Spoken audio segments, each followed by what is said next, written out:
Hey everyone, Matthew here from Clicks and Sticks Gaming, and a little bit of a departure from some of the content on this channel. I'm going to do a video of a Alienware R10 Ryzen Edition fan replacement project.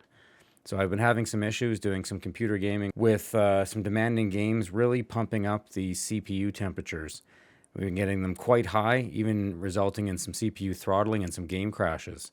So what we're looking to do here is replace the stock Alienware fans, the top and the front fans, with some new Noctua very quiet fans that should hopefully do the trick, lowering both the CPU and GPU temperatures overall. So come with us as we see how this works. Here's some typical temperatures that I would see during some demanding gaming with this Aurora R10. So really kind of getting into the 80s quite easily, 85 up to 90, where I'd start to see some throttling and crashes. So definitely something we want to address.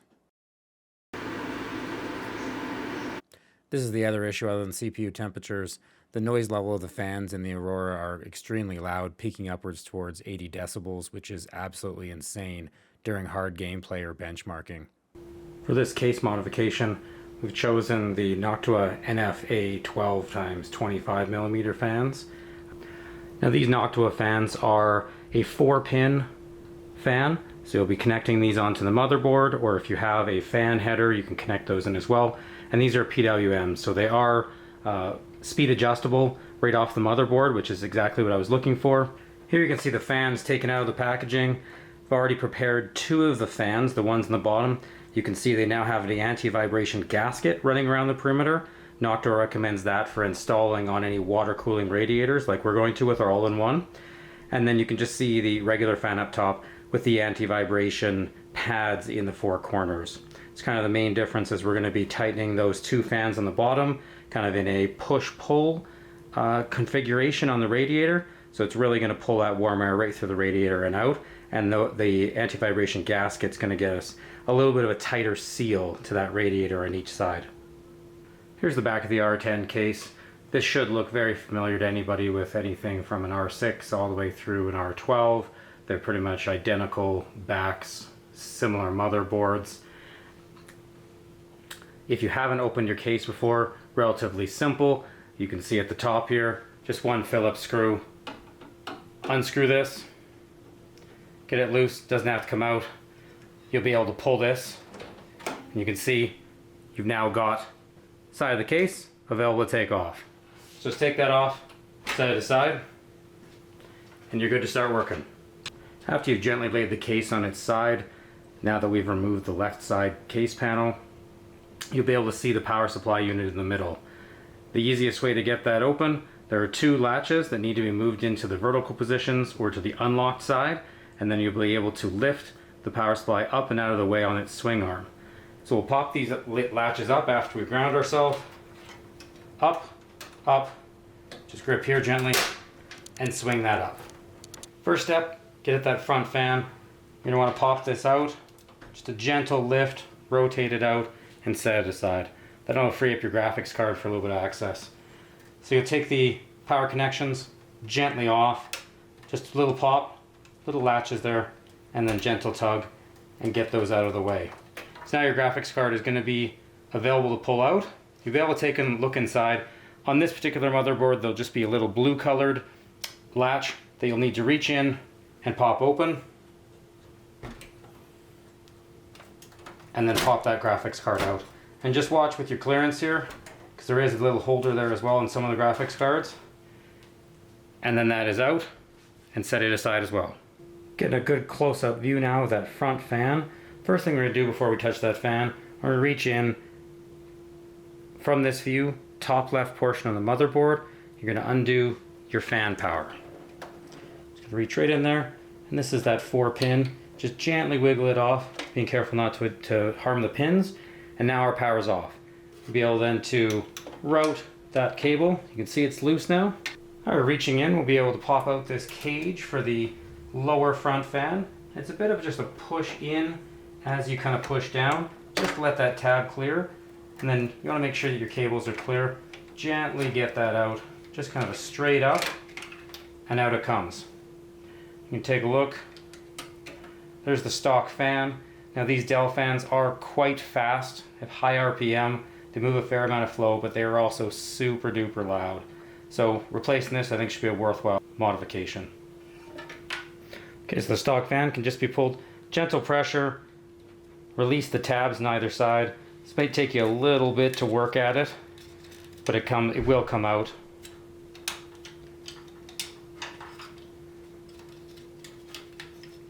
And just pull that power cable through.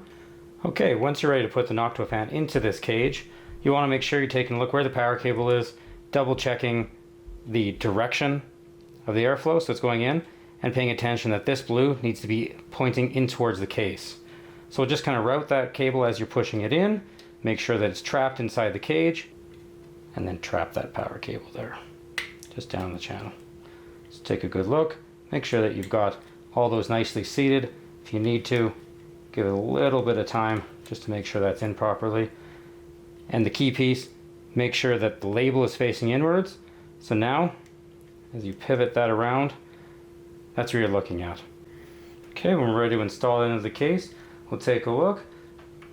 You can see these little tabs here. One of those is going to go into the bottom. Just want to make sure you're just looking in, getting those into the little receiver slots, pushing this down just a bit, and then snapping it in. And that's it. You've got your power cable here ready to be either plugged in directly to the board or to be plugged into a Y for your second fan. Next step, we need to get the power supply swing arm out of the way in order to access the top fan. So key piece, rotate this back gently and close it up. Relocate your ground as necessary if you are using a static wristband. And now we're taking a look at the drive bay here. You can see through the grill, plenty of space there. This is perfectly sized for this Noctua fan. Again, key piece you want to do, have a look, make sure that you've lined up.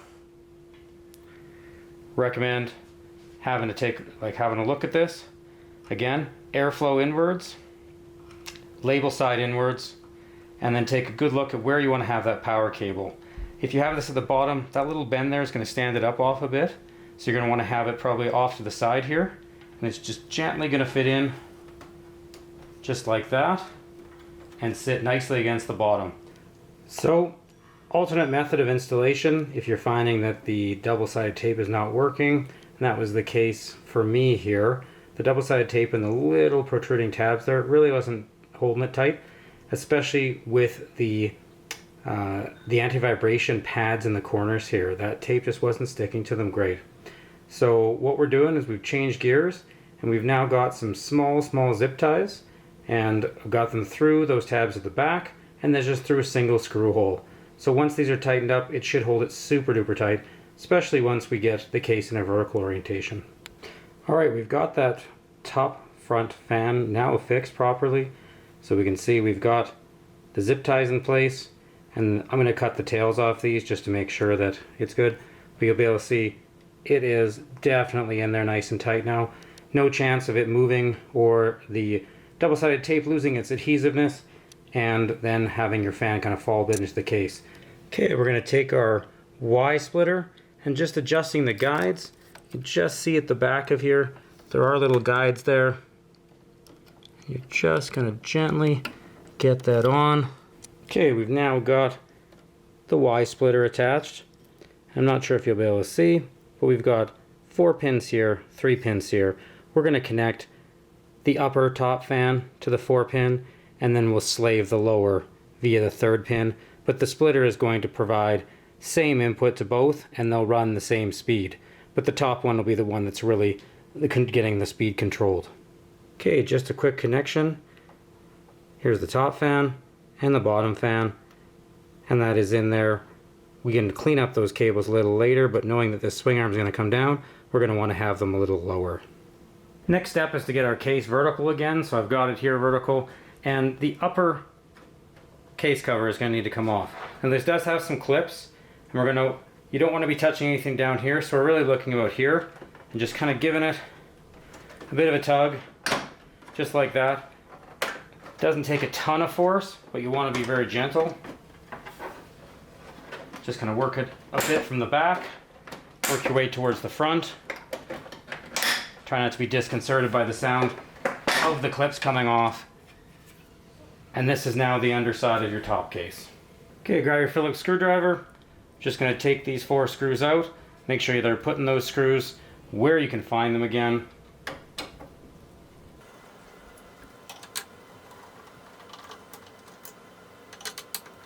And be really careful with these radiator fins. They are very, very easy to damage. Okay, just proceeding to pull the CPU power. Unplug this guy. Just kind of set it off to the side so we have a little more room.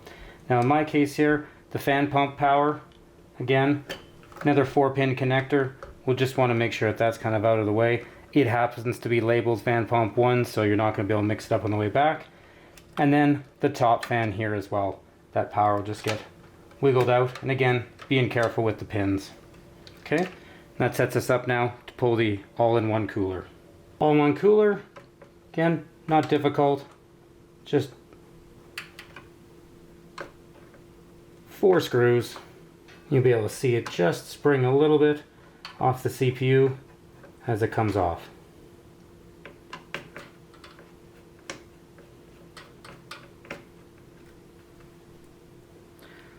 Alright, we take a look at the CPU cooler. Just gently lift that off and be able to see thermal paste that's come from the CPU spread out nicely onto the all-in-one cooler. So that's going to have to be cleaned off. Both CPU and the cooler. We'll clean that off with alcohol wipes, and then we'll apply some new paste when we're ready to put it back on. Give ourselves a bit more room. We're also going to pop the RAM out. So just 4 little latches, and then that comes out nicely.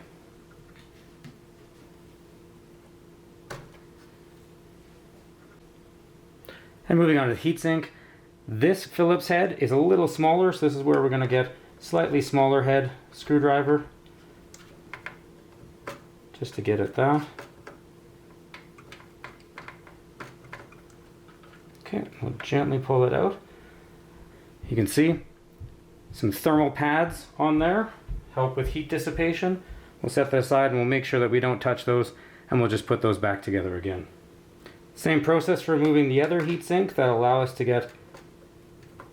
get room to pull the radiator assembly out. It's not going to come out with both of them there. And with that out, we should have enough room now to pull the assembly out. With the second heatsink out now, we'll have our clearance. Gently pull that radiator assembly out, straight out. Make sure you lift that cooler up. And there you go. You can see on the top and the bottom. And this fan is what we're going to be replacing with 2 of the Noctua fans. So just bring that out and set it aside. Alright, before we move further with the installation, we're going to clean the thermal paste off of the CPU, and then we'll do the same thing for the heatsink. Now the Noctua kit that we picked up, the HTN2, it includes thermal paste as well as cleaning wipes. So we're just going to gently clean this off.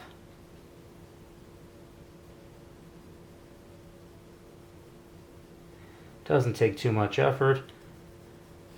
There we go, and that's the 5900X AMD. Okay, continuing on, 1 wipe from this kit should do you for cleaning everything off the heatsink as well. Getting a screwdriver with a thinner shaft will allow us to go right inside, and then just a little easier to get those undone. So we're going to repeat that 4 different times. Once you've got those screws out, we'll just lift that fan right off the radiator base. Again, being very careful with those fins, and set that aside. Moving on, we've got our Noctua fans now ready to go for installation on the radiator. So it's going to be key that the anti-vibration gasket, if you're choosing to use it in this application, is already on. This fan will be on the underside of the radiator. We're going to double check the direction of flow.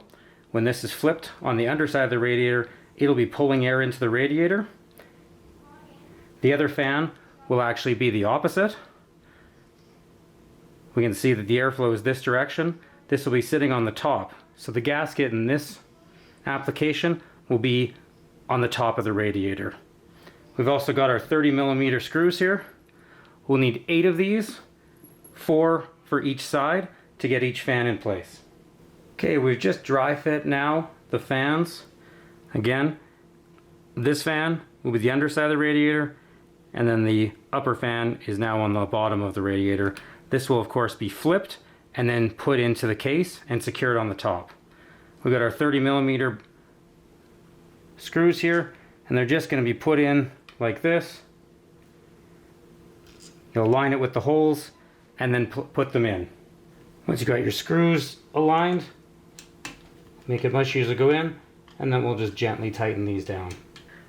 Once we've made sure that everything fits on, we've got the bottom fan installed in the radiator. The next step is we're going to gently slide it in and then get it secured from above with the other fan, so that those 30mm screws go right through the upper fan, keeping in mind the orientation for a pull configuration, and then tightening that up. That'll secure it at the top, and we'll move on to the next step. Next step is to take your upper radiator fan, get it into the case here, just gently move that in, get it roughly lined up, and then make sure that that power cable is kind of in the bottom corner there. There's a little bit of a cutout on part of the radiator that'll allow that to get through. Next, we're going to take the radiator assembly, gently get it in, kind of a bit of an angle there, make sure that we're clearing all the pins and everything. And as well, taking into consideration that power cable, trying to get that tucked down in the corner so it has a little bit of clearance. And then just gently snug that in place like that. What you'll notice is, compared to before, now this protrudes, an extra inch or so in, but there's still clearance.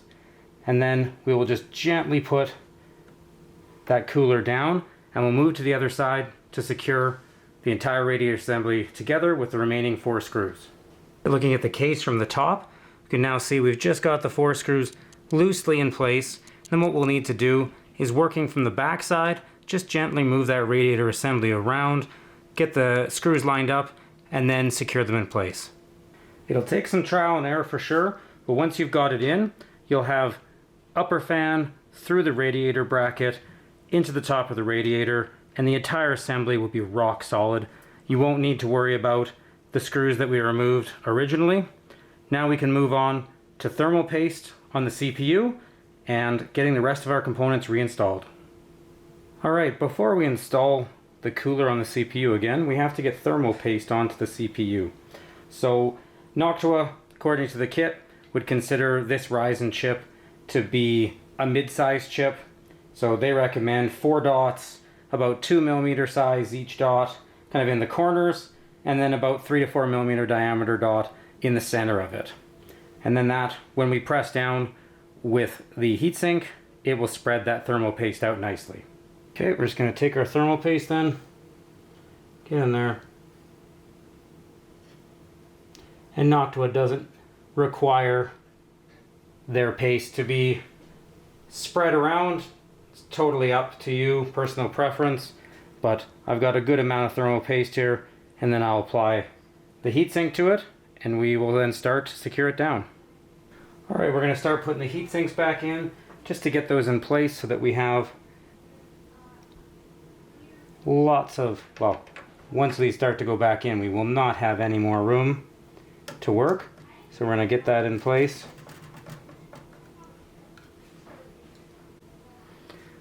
Move on to the next one. And that's done. The next step is going to be a little more challenging. Because we've moved the fans now a little closer, we're going to have a bit of a tighter bend radius on these liquid cooling lines. So we're going to have to be careful, but we do have the heat sinks back in place. So we're just going to have to be real gentle, get that in place, and then start to screw it down. Okay, once we've lined up those screw holes, we can take a look at the cooler itself. It actually lists off a 1, 2, 3, or 4. So we just start to get those threads getting started there. 2, 3, and 4. And that should be on there reasonably well, and then we'll just continue to torque it down. Final steps here are just in reverse of what we did when we were getting things going.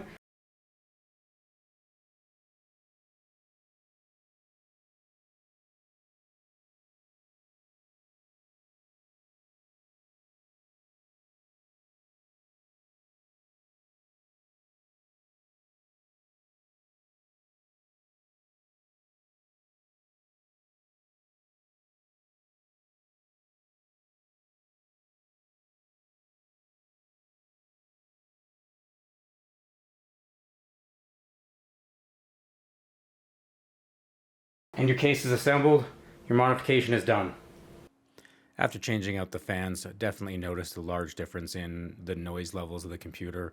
So here is a shot just showing kind of ranging between 20s up into 30s for decibels. So a marked improvement when it's not working hard. Definitely notice a difference as well in the temperatures. This is during some additional benchmarking. Temperatures kind of getting into the low to mid 70s, really never pushing past 80, which is exactly where I'd hope to see it. Again, during benchmarking, the noise level of the fan definitely came down from the peak of 80 as seen pre-test now to the kind of 50s. So definitely impressive.